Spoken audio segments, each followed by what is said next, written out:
Electric bikes are not here just to help you get up some steep hills anymore. Electric motors are making their way into all segments of bicycles, scooters, and motorcycles. The SurRon lives between those segments as an e-bike with 40 to 50 miles of range and an insane 40 to 50 mile per hour top speed, depending on the rider weight. Most people believe that the only place to purchase the SurRon is from Luna Cycle. That's true if you're buying from a retailer or supplier in the US. Luna sells the SurRon MX for $3,300. That's a deeply discounted sale, and that's current. But originally, off sale, the bike sells for $3,890. I decided to try to get it for less. The SurRon e-bike is not made or assembled by Luna. They simply place an order with someone in China and they arrive on a boat for distribution. Well, I can do that too. I used Alibaba.com. That's Alibaba.com. It's a global trading website, and I found the bike for sale there for $2,600. That's a big discount, but I knew that shipping was going to be high, and I was right. Via boat, the SurRon MX would cost me $315 to ship and would take 4 to 6 weeks to arrive. That's not bad, but I wanted it faster.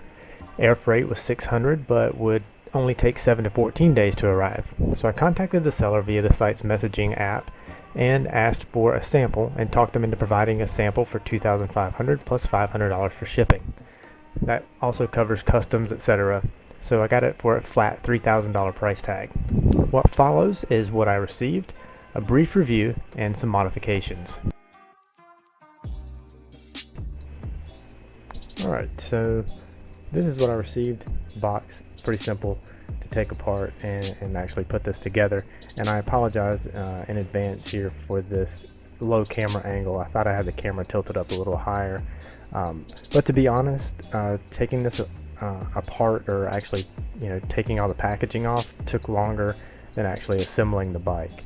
A lot of bubble wrap here and zip ties. So what I'm doing here is just taking off this box that's underneath. This box actually has the charger in it. You're going to want to take that charger out and go ahead and plug it in, and go ahead and plug in your battery. My battery had 70% charge, I believe, when I received it, but I went ahead and charged it to the full 100% just to make sure that the battery was maxed out. This other box has all of your additional small items. This has a couple of stickers, the manual. It has your front number plate if you want to put that on. It has a small toolkit, and it has the foot peg for the right hand side. And this is what I'm looking for so that I can get the battery out, is the set of keys. So you have to have the key to be able to unlock the battery, and that's what I'm doing here. You put it in the side and you pop that, and you'll be able to pull the battery right out.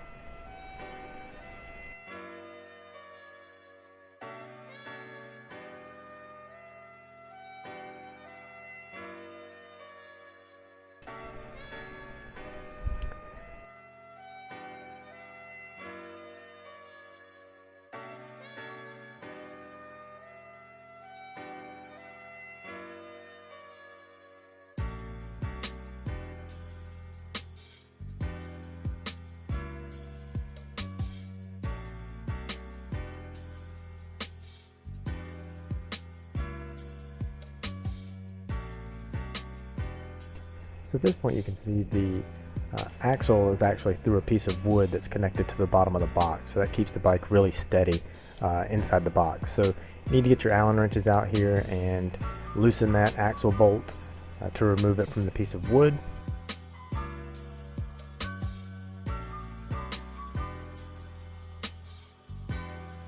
Once that's out, you'll be able to lift up the front end of the bike. Now what I did here was just threw it up on a motorcycle stand to get rid of this bottom piece.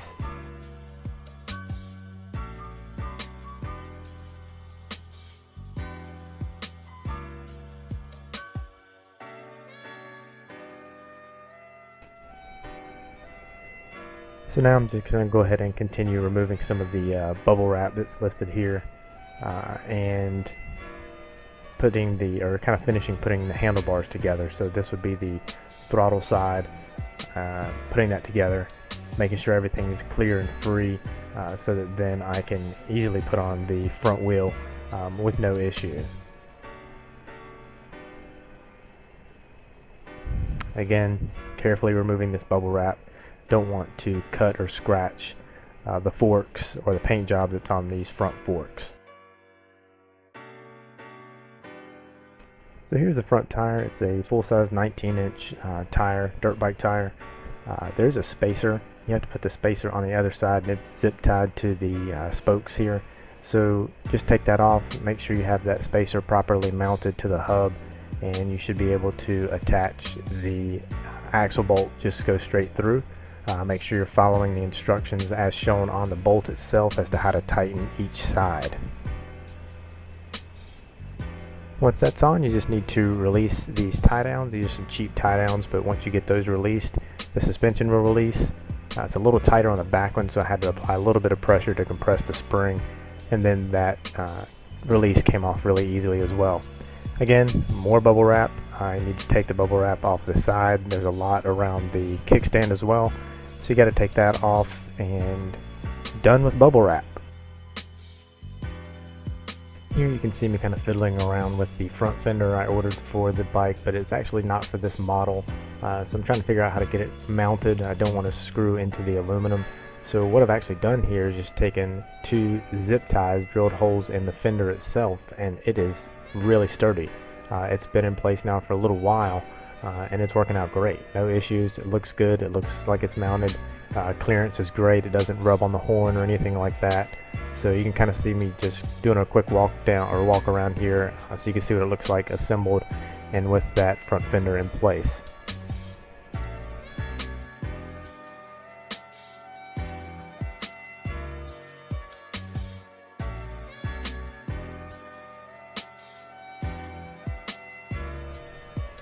So next up, what I wanted to do is add some turn signals and a brake light. This is a cheap kit from Amazon, cost about it depends, between $25 and $35, but this is the unit that goes in the back. I'm going to mount that under the seat using some 3M tape along the top, and then I'll just mount it right here under the seat.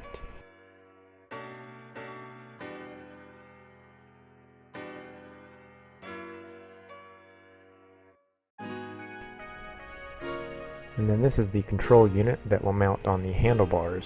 You can see there's a power button, there's a left and right turn signal, and there's a glow button. So when you put on your brakes, if you just press the glow button, it should light up that rear brake. And then there's a mode button as well. So this is what it looks like installed. I've actually I used 3M tape to mount it. This would be your right turn signal, left turn signal, and brake. So that would be the glow button that I'm pressing on the controller at this point. These are different modes. You can go nothing on, flashing on, or always on.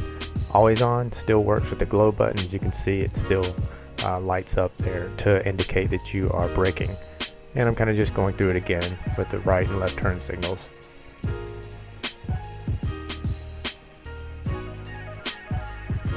It's a wireless unit. So you can see what it looks like mounted up here on the handlebar. Easy to reach right here by the throttle. So I can easily do my left and right turn signal. They stay lit up, so you can tell that you've pressed the button as an indicator. There's no sound or anything. Next, we're going to add some graphics.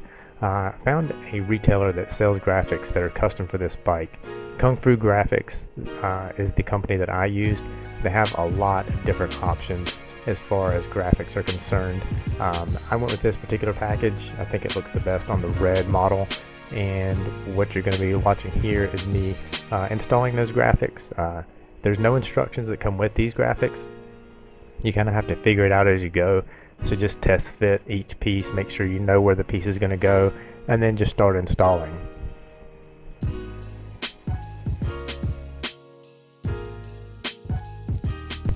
So I just want to add that with these Kung Fu graphics, they're very high quality. The thickness is, I would say, just about the same thickness as a credit card. Really nice 3M adhesive on the back. Normally I would apply heat whenever I'm putting decals or graphics on a bike, but in this case it was 92 degrees out. In my garage it's probably closer to 98. Didn't feel the need to apply heat. The graphics have stayed on great. I've not had any issues with any peeling or bubbling or anything like that. The graphics are excellent, very high quality graphics.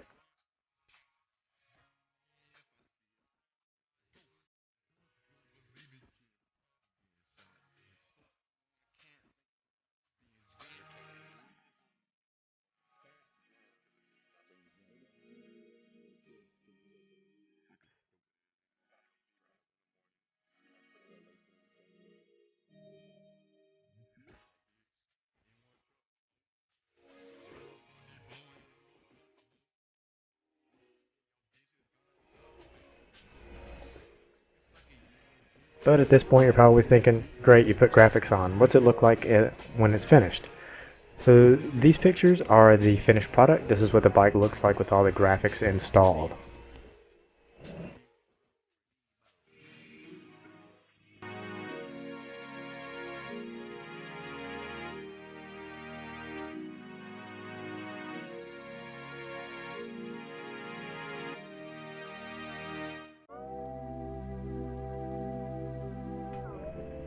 Okay, graphics are installed. Graphics look great, but what about the performance of the bike? So the next few videos you're going to see are me actually riding the bike. I'm going to try to give you some sound as well. So here's a quick walk around of the bike in a neighborhood that's being built, so I was able to freely ride the bike up and down the street here in this area.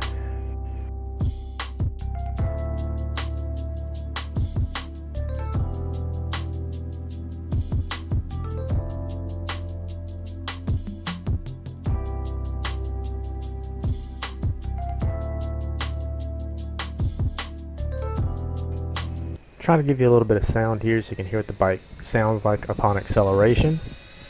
In these little stretches of video here, I'm only getting the bike up to about 35 miles an hour. I wasn't able to get it all the way up to 45 because of the turns at each end of the road that I'm on here. And in this section you can kind of see me, I'm just testing out the suspension, showing you how much travel there is on the suspension. I'm 5'8", 150 pounds. The bike is perfect size for me. It's not too big for sure. It's right on the edge of being just a little bit too small, but it is a really good fit.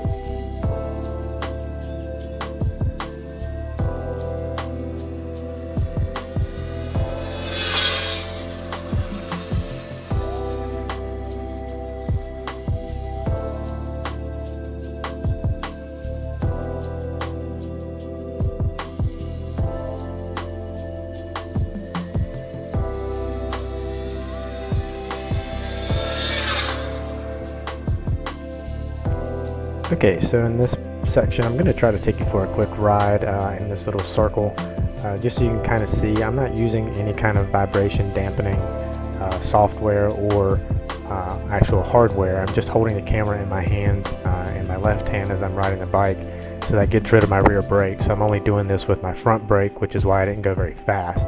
I think maximum speed I reached during this loop was about 19 miles per hour. I tried to show you that here on the speedometer. You can't read it at all. I can read it just fine. I had no issues reading it. I can read it very well in the sunlight with no problems. But for some reason the camera would not pick it up.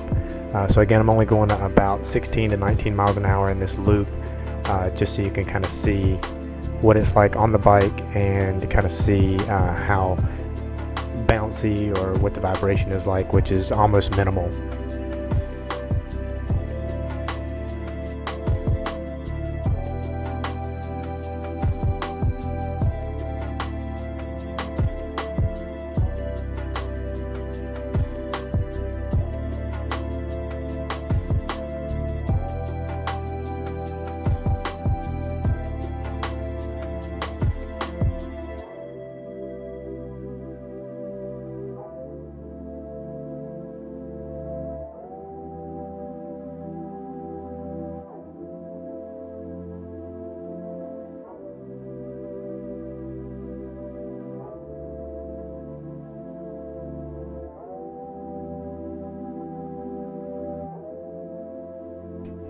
Alright, so this next section I'm just going to take it slightly off-road on some trails. I can't really take it where I wanted to as far as there being some trees and coverage. only because of my camera setup. So I just wanted to take it someplace that was very simple to ride and just kind of show you what it's like to ride in some grassy kind of mountain bike normal areas that you would typically ride a bike like this. So that's it, guys. That is the SurRon MX. That is the entire process that I went through. I hope you enjoyed the video. If you have any questions, please leave them in the comment section below. If you have any comments, please leave them in the comment section below, and I will be happy to respond to anything that I can. Thanks again for watching. Please rate and subscribe.